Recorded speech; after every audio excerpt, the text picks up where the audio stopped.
guys, Brian with Cajun Cardboard coming at you with another mail day. This is mail day number 15. I promise you these mail days, I know they're getting a little bit stale, a little bit boring because I keep picking up PMG Reds as part of this 1997 Metal Universe Precious Metal Gems set chase that I'm on. This is probably going to be the last video for a good bit, the last mail day where you see me picking up the PMG Reds. They've run a little bit too hot lately.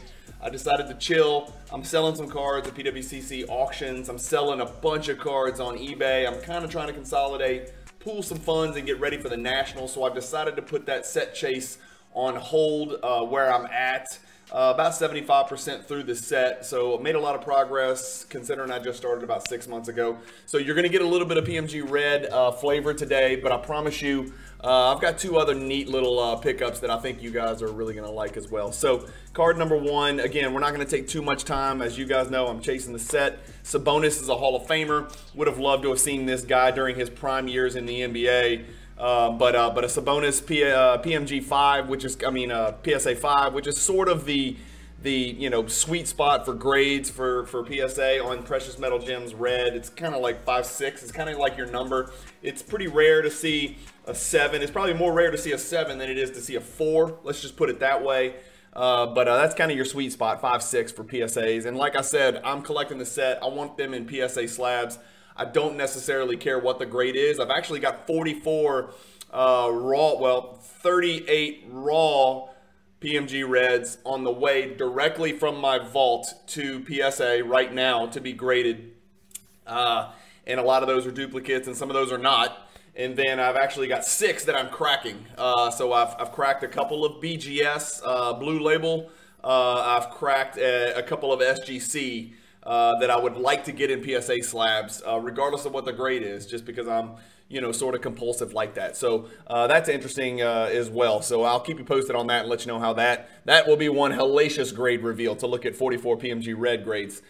We've got a same thing, 97 PMG Red, Derek Harper, another fantastic player. A lot of people kind of don't remember him. He played similar to Drew Holiday, incredibly strong, physical, put together guard with a strong base, real strong hands, could guide the player. Back when hand checking was allowed, Derek Harper could guide people all over the court. He had another guy that played next to him who kind of reminded me of CJ McCollum named Rolando Blackman, who was a real, kind of slider build, really good, skilled shooting guard, killed it in the mid-range.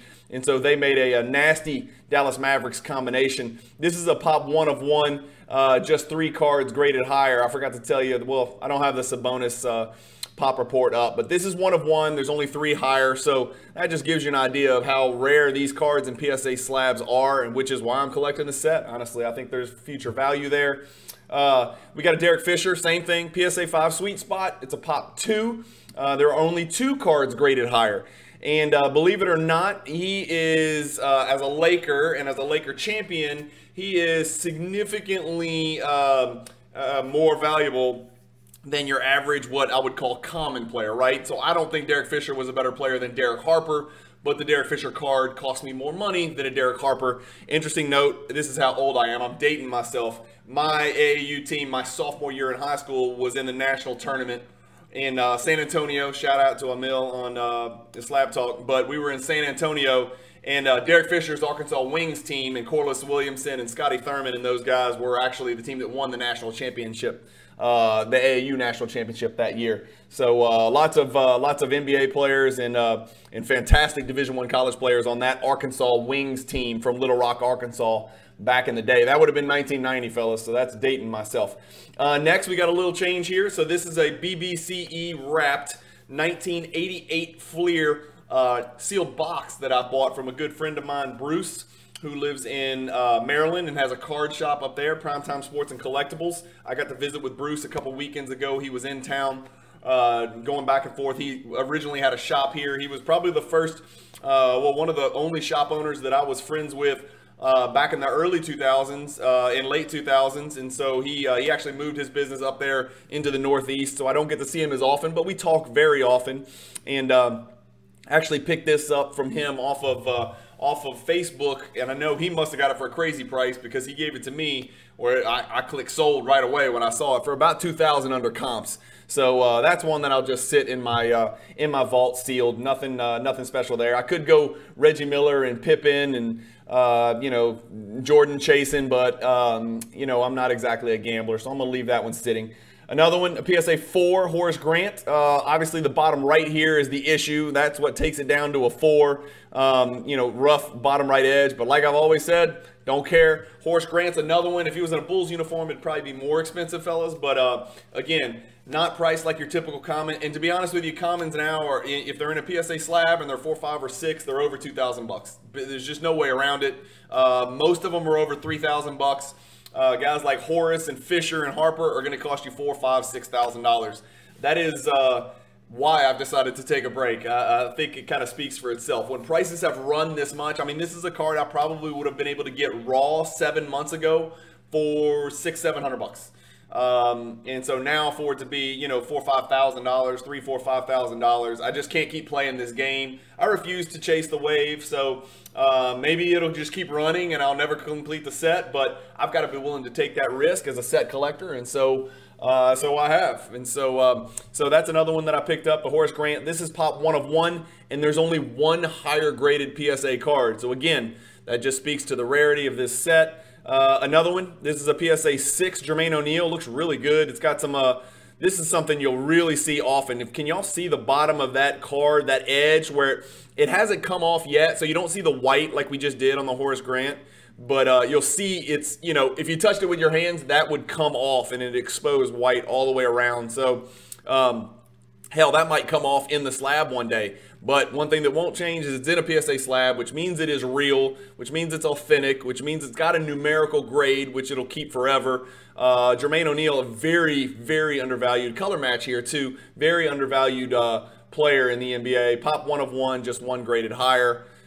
Next on our list, we've got, this is something I wanted to take a little bit of time to talk about. This is the Beckett basketball card magazine that changed everything, right? This is the very first one ever.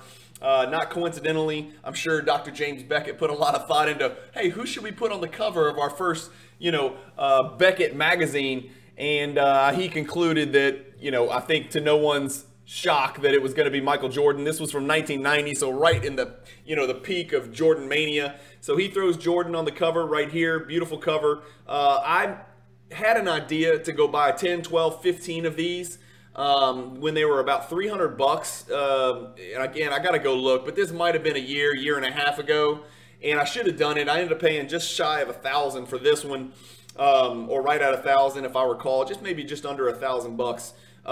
But I should have made that move because that's kind of the going rate for these right now. There's not a ton of them out there. For those of you who don't know, CGC, who is the you know, parent company of CSG that grades cards. I guess most people would know CGC before they'd know CSG.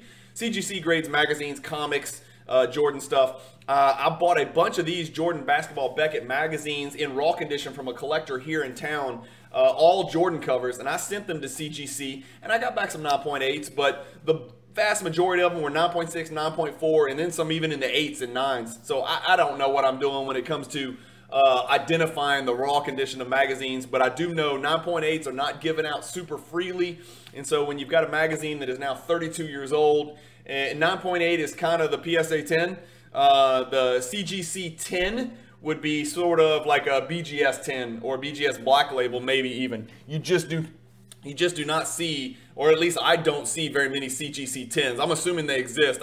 Again, I am not a magazine expert. I just know I remember when this came out. I remember walking into the card shop on Sherwood Forest here in Baton Rouge, Louisiana, Sherwood Forest Boulevard, buying that card in 1990 as a 15, 16-year-old.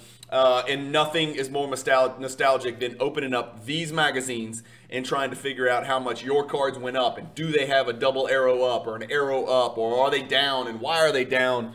Back then, I mean, you know, it was once a month, and we hung on these issues coming into the card shop. We would be so distraught when the card shop was supposed to get them on a certain day, and we'd walk in and they weren't there. I remember that vividly, just pre-junk wax era, or sort of right smack in the middle of the junk wax era. But Anyway, so I like this move. This is not an investment. I might buy 3 or 4 more if I can find them for a good price, and those would be investment, but I will always have one of these in my PWCC vault. And obviously, as you can see, this is a giant magazine, so you could put things other than normal size cards in your PWCC vault. So they've got my CGC Beckett issue number 1 in there, and there's Patrick Ewing on the back.